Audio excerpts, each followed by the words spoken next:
les mamans ont le sens et l'honorabilité dans le monde entier. Si vous prenez, vous comptez le nombre de personnes corrompues, sur 100 personnes corrompues, vous auriez 80 personnes hommes corrompus et vous n'avez que 20 personnes femmes corrompues. Ce qui veut dire que la maman ne peut faire que la politique progressiste. Parce que s'il n'y a pas de corruption, alors on va partager de manière équitable tout ce que nous avons. Or, les hommes qui sont corrompus s'approprient des richesses au détriment de la population. Et donc, la maman a un atout naturel, le sens de l'honorabilité. Il faut mettre ça en valeur. Deuxième, le Congo, vous avez maman. Au moment où on a dit que la corruption, sur le but de calculer, ça a mis une balle. Ma maman va bouquer la casse. Ma maman va bang la casse, ma maman va payer sa valeur, ma maman va tomber la casse. Maman voit ça, la pénale, ma douleur au courant, payer, pour s'entendre la bouquet. L'avantage, c'est la vie de voir dans votre vie. Maman, pour partager plus de pouvoir dans maman, dans le mot qui est rigolo. J'ai toujours pensé que les jours où nous aurons, comme en Suède, un gouvernement en majorité maman en Suède, si vous ne les avez pas, au monde entier, c'est le premier pays où il y a plus de femmes comme ministres et moins d'hommes, la Suède. Et en France, c'est 50-50, 50% femmes, 50% hommes. Moi, je pense que la corruption va reculer au Congo, et quand la corruption va reculer au Congo, alors le bonheur va augmenter et tout le monde pourra en tirer profit. Vraiment, nous allons la vie de notre maman. Nous avons béni comme Suède, exemple.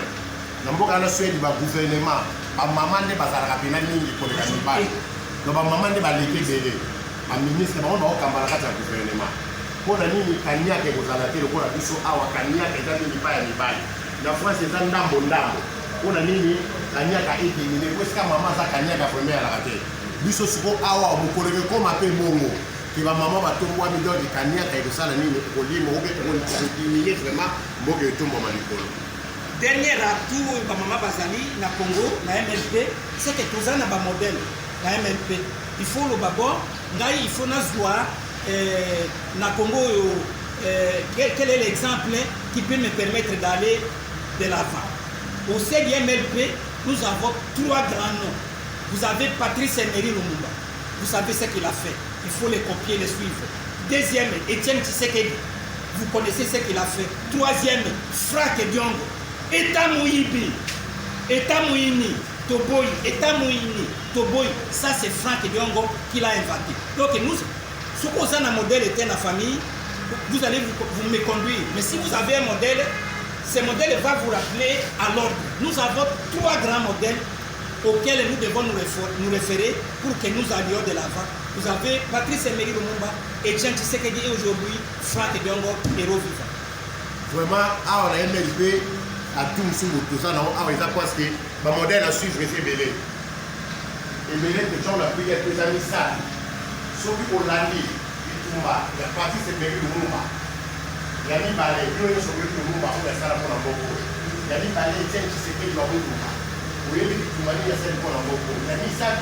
Nous avons l'idée, on a dit ça, on aura le sang qui est notre président. Vous voyez qu'il y a bravé l'union. Parce que tout le monde est vous voyez, tout à expliqué ça. Avec l'État, vous voyez, l'État, vous voyez, l'union, il va ça, tout le monde est au sein de l'union, donc, on va la suivre les alliés, avantage de la puissance, la maman MLP, au plan international, je prendrai 2 exemples de mamans progressistes. La première, c'est l'ancienne épouse de Mandela, Maman Winnie Mandela. C'est une modèle, Winnie Mandela. Deuxième, c'est Maman Laura Gbagbo. Elle était ici il y a moins d'1 semaine. Elle a fait une conférence comme je suis en train de le faire. Et pour accéder à cette conférence, il fallait payer 160 $. Il y a eu beaucoup de participants, des riches. Mais ici, on vous a appelé gratuitement. Vous refusez de venir prendre la connaissance. Ce n'est pas vous qui êtes là, mais je m'adresse aux absents parce que l'ignorance, c'est un péché. Dieu a toujours dit que mon peuple a péri à cause de l'ignorance. Si vous voulez aller de l'avant, il faut apprendre. Moi, si on me demande, venez, si j'ai 10 $, il y a une conférence, je vais me battre pour venir parce que je vais acquérir des connaissances. Donc nous avons des grands modèles au niveau des femmes, Maman Winnie Mandela, Maman Laura Gbagbo. Exemple. Et donc, un des éléments les plus importants, c'est qu'il n'y a pas de développement dans la passivité. Il faut agir pour accéder au développement. On a un exemple, les alliés mon coordinateur, il y a Yambo. Franck Diong, la manifestation pacifique, il y a 60 ans. Il y a un raté à Tamaroté. Numéro 2, mon conjoint a permis de faire des femmes. À tel qu'on raté, tout le monde a la Kawana pour le retour de la Raka. Parti de la mission. Donc, ils ont raté et la Kawana. Donc, ils ont se sacrifier pour la retour. Si vous participez au combat, vous en serez récompensé. Vous participez au combat, vous en serez récompensé. Parce que vous êtes tellement connu, parce que vous savez comment agir, qu'il y ait nomination, qu'il y ait élection, les gens vont voter pour vous, parce qu'ils vous connaissent. Mais si vous ne combattez pas, vous n'agissez pas, les gens ne vous connaîtront pas, les gens ne vous nommeront pas. Et donc, rien ne se fait ici, sur cette terre. Ndenge Patrice Emery Lumumba avait dit, rien ne peut se faire en matière de liberté, en matière de responsabilité, sans combat politique. Vraiment, ceux qui ont banni pour vous dater, et ça n'a pas si beau et par on ceux qui ont l'élection, on photo, on vous dater, on va la dater, on va la donc, il faut qu'on vous le soit au Canada déjà. Vous avez la carte d'action, la activité, vous avez comme vous au Canada. On a dit que ça accès, d'abord nos meilleurs ou bien l'élection par population, ça l'année, et que ça on va voir. Donc, il faut se sacrifier.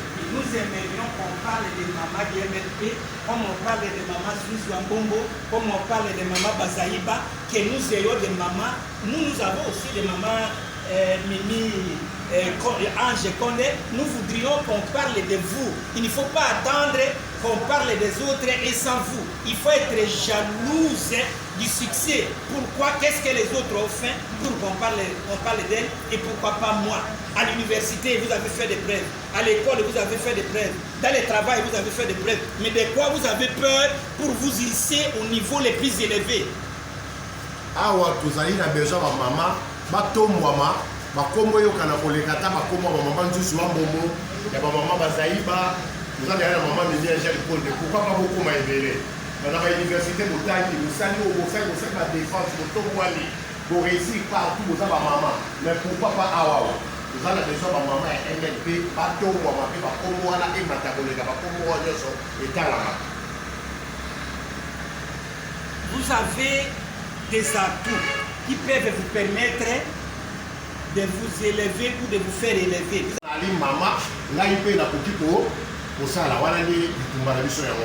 Les points de notre combat, de notre activisme sont, on peut en citer quelques-uns. 1. Adhésion au parti politique, adhésion volontaire comme vous l'avez fait au parti politique. Si la femme adhère lui-même au parti politique sans contrainte, c'est un point positif.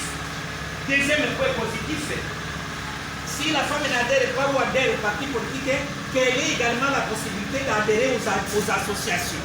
Il y a beaucoup d'associations qui travaillent pour la promotion des droits de l'homme, qui travaillent pour beaucoup de traits. Il faut adhérer aux associations, il faut adhérer aux partis politiques, il faut participer aux marches pacifiques.